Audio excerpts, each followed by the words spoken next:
আসসালামু আলাইকুম। এটি হচ্ছে আমার টেসলা মডেল ওয়াই। হয়তো আপনারও স্বপ্ন আছে টেসলা কেনার। সো আজকে আমি কিন্তু আপনার স্বপ্ন ভাঙতে আসিনি, আমি বরং আপনাকে হেল্প করতে আসছি। আপনারা হয়তো মিডিয়াতে শুনেছেন টেসলার কোনো মেনটেনেন্স কস্ট নাই। এই কথাটা কিন্তু সত্য না।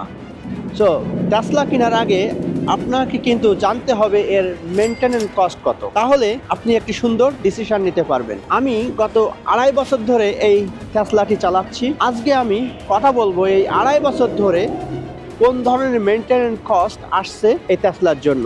এই বিস্তারিত তথ্য জানতে হলে অবশ্যই আপনাকে ভিডিওটি শেষ পর্যন্ত দেখতে হবে, তাহলে আপনি সমস্ত ইনফরমেশন জানতে পারবেন। তো আর কথা নাই, চলুন আমরা ভিডিওটি শুরু করি।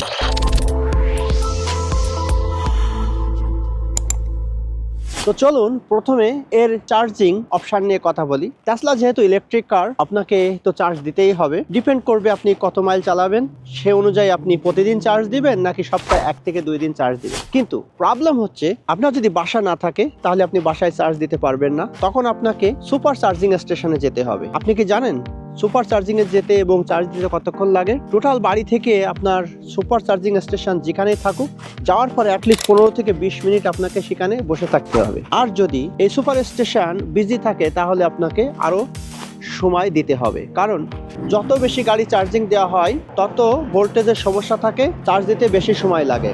আর এই সুপার চার্জিং স্টেশনে চার্জ দিতে আপনাকে অ্যাটলিস্ট $15 to $20 পে করতে হয়। আর এই $15 to $20 আপনি জানি না কত মাইল চালাবেন, আপনাকে হয়তো আবার সপ্তাহে 2-3 দিন এভাবে চার্জ দিতে হবে। কিন্তু আপনি যদি বাসা কেনেন, আপনার নিজস্ব বাসা থাকে, তাহলে আপনার জন্য খুবই ভালো হবে, বাসায় চার্জ দিতে পারবেন। কোশ্চেন হচ্ছে বাসায় চার্জ দিলে কি অনেক টাকা সেভ করতে পারবেন?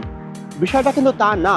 হয়তো কিছুটা সেভ করতে পারবেন, কিন্তু আপনার ইলেকট্রিক বিল কিন্তু হাই হয়ে যাবে। কেন হাই হয়ে যাবে এই বিষয়টা জানতে হলে আমার আরেকটি ভিডিও আছে, এই ভিডিওটি কিন্তু আপনাকে দেখতে হবে। তার কারণ ইলেকট্রিক কোম্পানি কিন্তু আপনাকে এক্সট্রা সার্ভিসিং চার্জ করবে। যেমন আপনি কাজ করার সময় এক্সট্রা আওয়ার কাজ করলে ওভারটাইম পে করে, ঠিক তেমন আপনার ইলেকট্রিসিটি যখন বেশি বার্ন করবেন তখন আপনার বিলটিও কিন্তু এরকম ওভার চার্জ আসবে। তো চলুন এখন কথা বলি এর চার্জিং ক্যাপাসিটি নিয়ে এবং ক্যাপাবিলিটি নিয়ে। ফর এক্সাম্পল, আমার এখন 204 মাইল আছে, আমি প্রতিদিন বাসা থেকে 240 মাইল চার্জ দিয়ে নিয়ে আসি। এই টেসলা আপনি যদি 240 মাইল চার্জ দেন, আপনি কিন্তু 240 মাইল চালাতে পারবেন না, আপনি কিন্তু চালাতে পারবেন মাত্র 200 মাইল। তাহলে আর 40 মাইল কোথায় যাবে? হাইপোথেটিক্যালি টেসলা কিন্তু বলেছে যে 240 চার্জ দিলে 240ই চালানো যাবে। বিষয়টা কিন্তু সত্য না, কারণ এই বড় স্ক্রিন, এই গাড়িটি কিন্তু গ্লাস মেড, সো এই টোটাল গাড়িটি কিন্তু মেনটেনেন্স করতে হয় এই এয়ার কন্ডিশন দিয়ে। সেজন্য এখানে কিন্তু হিউজ পরিমাণ ইলেকট্রিসিটি বার্ন হয়। এই জন্য আপনার যে টোটাল মাইলেজ আপনি দেখছেন, এই টোটাল মাইলেজ কিন্তু কখনো যায় না। সেই জন্য আপনার এক্সট্রা চার্জ দিতে হতে পারে। এতক্ষণ তো চার্জিং এর কথা বলছিলাম, এই চার্জিং ছাড়াও এর আরো অনেক কস্ট আছে। গত কিছুদিন হলো আমার এই উইন্ডশিল্ডটি ভেঙে গেছিল। একটা রেগুলার হান্ডা গাড়ির উইন্ডশিল্ড লাগাতে লাগে মাত্র $450, কিন্তু এই টেসলার উইন্ডশিল্ডটি কস্ট প্রায় $2000। আপনার হয়তো ইন্স্যুরেন্স থাকতে পারে, আপনি $500 অথবা $700 ডিডাক্টেবল দিয়ে লাগাতে পারেন। কিন্তু যদি রেগুলার গাড়ি হতো তো আপনার এই ডিডাক্টেবল দেওয়া লাগতো না, সামান্য কিছু টাকা খরচ করে লাগাতে পারেন। আর আপনি যখন ইন্স্যুরেন্স কোম্পানির মাধ্যমে কাজ করাবেন তখন আপনার ইন্স্যুরেন্স কিন্তু হাই হওয়ার সম্ভাবনা থেকে যায়। সো বলছিলাম টায়ারের কথা। টায়ারে যদি একটি নেইল ফোটে তাহলে আপনাকে $125 পে করতে হবে। অনেকে মনে করে আমি চিপ, তাই আমি এই $125 নিয়ে টেনশন করছি। টেনশন না, কারণ এই টেসলা টায়ার আবার সবাই ফিক্স করতে পারে না। রেগুলার একটা গাড়িতে যদি আপনার নেইল বসে তাহলে আপনার লাগে $15 থেকে $20, কিন্তু টেসলাতে লাগে $125। যেহেতু বলছিলাম টায়ারের কথা, টেসলার 4টা টায়ার কিনতে $15 to $2000 লাগে, যা রেগুলার গাড়ি থেকে আমার মনে হয় আরেকটু বেশি কস্টলি। কারণ রেগুলার গাড়িতে টোটাল $700 থেকে $800 আপনি ভালো টায়ার কিনতে পারবেন, কিন্তু টেসলাতে কিন্তু আপনাকে প্রায় $2000 গুনতে হবে। তাছাড়া প্রতি 6000 মাইলেজে আপনাকে টায়ার রোটেশন করতে হবে, তার জন্য $65 to $70 আপনাকে ব্যয় করতে হবে। তো বলছিলাম ইন্স্যুরেন্স এবং অ্যাক্সিডেন্টাল ড্যামেজ নিয়ে কথা বলি। টেসলা যেহেতু স্মার্ট কার, শুধু টেসলা না, যে কোনো স্মার্ট কার আপনি যখন চালাবেন তখন আপনাকে হাই ইন্স্যুরেন্স পে করতে হবে। একটা রেগুলার গাড়ি যখন আপনি চালাবেন তখন আপনার ইন্স্যুরেন্স থাকতে পারে 6 মান্থ বেসিস হয়তো $1000 অথবা $700 থেকে $800। কিন্তু আপনি যখন একটা টেসলা অথবা মার্সিডিজ, বিএমডব্লিউ, আরডি এই ধরনের স্মার্ট গাড়ি চালাবেন, তখন আপনাকে পে করতে হবে $18,000 to $2,000।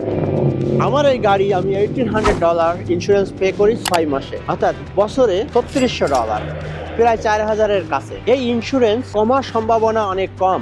তার কারণ আমি তাদেরকে জিজ্ঞাসা করেছি টেসলার ইন্স্যুরেন্স এত হাই কেন। তারা বলেছে এই গাড়ি যদি কোনোভাবে অ্যাক্সিডেন্ট হয়, এই যে ক্যামেরা দেখছেন, এপাশে সেন্সার আছে, এই সব কিছু লিঙ্ক ইচ আদার, অর্থাৎ যখন এই সমস্যা হবে তখন সমস্ত কিছু মেনটেনেন্স করতে হবে। এই জন্য তারা টেসলার জন্য হাই ইন্স্যুরেন্স রেখেছে। গত 1 বছর আগে আমার একটা ছোট অ্যাক্সিডেন্ট হয়েছিল পেছনে। সো আমার ইন্স্যুরেন্স কোম্পানি সব কিছু ফিক্স করে দিয়েছে, কিন্তু বিলটি আমি নিয়েছিলাম টোটাল $15,600 খরচ হয়েছে। সো আমি জিজ্ঞাসা করেছিলাম এত ছোট অ্যাক্সিডেন্ট এতগুলো টাকা খরচ হলো কেন? কারণ টেসলা হচ্ছে একমাত্র কোম্পানি যারা এর এই পার্টস তৈরি করতে পারে, আর দ্বিতীয় কোনো কোম্পানি এই পার্টস তৈরি করতে পারে না।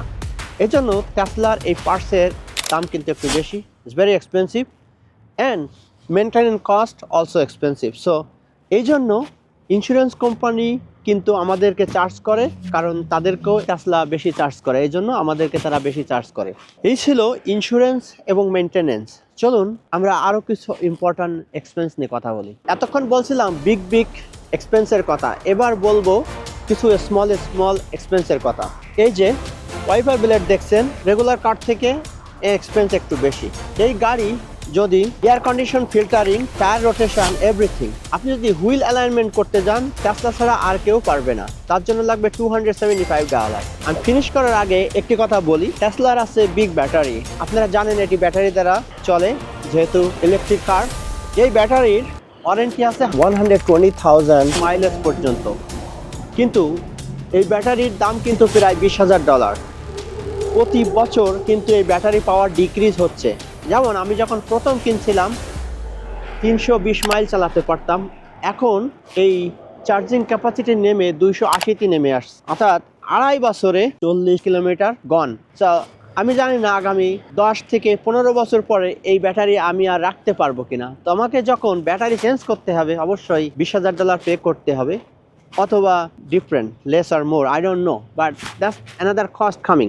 নতুন করে আমাদের নিউ জার্সিতে স্টেট গভর্নমেন্ট একটি রুল জারি করেছে, সেটি হচ্ছে যারা ইলেকট্রিক গাড়ি চালাবে, টেসলা হতে পারে অথবা অন্য ইলেকট্রিক গাড়ি চালাবে, তারা $250 করে বছরে গাড়ির রেজিস্ট্রেশনের সাথে দিবে, এবং প্রতি বছর এইটা আবার $10 করে বৃদ্ধি পাবে।